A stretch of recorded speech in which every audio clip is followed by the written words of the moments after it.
In Luke 8, verses 4 to 15, I understand that God's word is described as a seed. Now, a seed has potential. When sown into a good soil or a fertile land, it can produce much more. Now, God's word is a seed. God's word can produce much more. It can profit us when we prepare our hearts to receive that word. Now, some ways we can prepare our hearts to be fertile, to be a good soil, in order to contain and receive God's word, for it to produce fruit in us. Number one, we have to prayerfully prepare to receive God's word.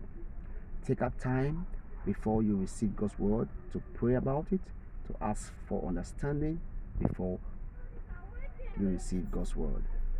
Number two is to have a notebook and a pen. It is not enough to just sit and listen to God's word.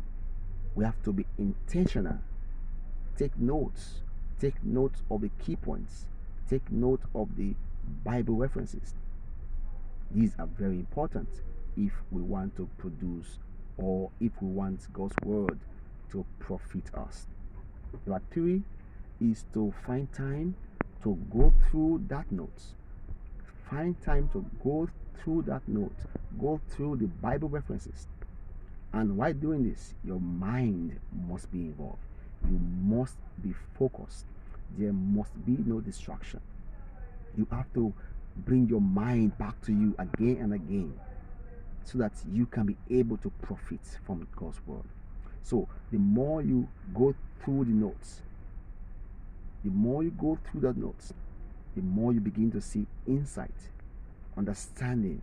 You begin to see deeper meaning to that word.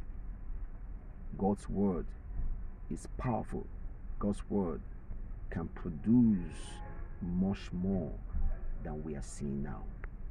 Take our time today to prepare your heart before you receive that next word.